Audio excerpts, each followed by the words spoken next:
the Cleveland Browns have done a lot of stuff this offseason. So they picked up Deshaun Watson, and which really angered Baker Mayfield. We saw him on the couch and the podcast with the dog. He would not scratch the dog, get a dog a belly not scratch. showed up to voluntary workouts What a this red week. flag.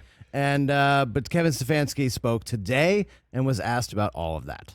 Tony, I'd tell you that's a unique situation. It's fluid, and we'll just continue to work through it as we go each day. I mean, you don't expect them here? It's a voluntary program. You know, what we won't do is we won't say who's here, who's not here. It's voluntary. The guys that show up, we're excited that they're here. We're excited to work with them. And last week he had some pretty strong comments about feeling disrespected by the team. I was just wondering your reaction to hearing that. Yeah, I'm not going to get into the specifics of those type of things, Tom. Again, it really is a unique situation, and we'll just work through it. Mike, do you have what were they really thinking? Can you do that? I know I'm just throwing that on you. That's how I'm going to handle my reaction to Kevin Stefanski saying what he's saying. Mike Del Tufo, hit it, please, here on the Rich Eisen Show with that. I could see you're finding it. You're almost there. You can't find it. Okay, here's what how about we just What were they really thinking? All right, guys, come on.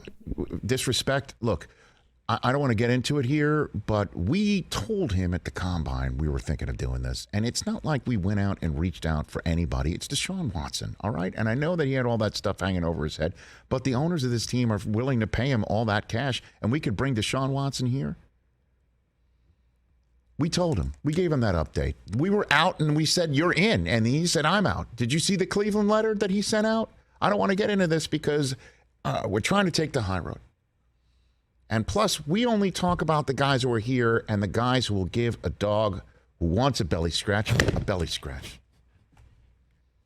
on top of it, let me say this. It's a fluid situation because we don't know who will take him because they don't know if they want him yet. They need to see if they get their guy in the draft. Let's deal with this 10 days from now, okay? But it's fluid because I don't know how much money, I'm just the coach here, I don't know how much money they're willing to eat out of his guaranteed $18 million in order to trade for him to somebody who may or may not want him depending on what happens in Las Vegas. And what happens in Las Vegas usually stays there, but it's going to trickle down to what happens here. And did you see he didn't give the dog a belly scratch? Red flag. Red flag. I mean, seriously, I know he was into talking about his situation on this podcast. That dog needs a scratch. Look at that dog. Dog needs something. That dog needs a scratch. Well, maybe sleeping. No, Rich, somebody tweeted us and said the fact that the dog is in that position means that it's comfortable with Baker and it that's great. Trusts him. So maybe he did scratch. That's terrific. Right. That's wonderful. Give him a scratch. I like him. I like Baker Mayfield. Hey, you watched all the way to the end. Thanks for that. Watch more right here.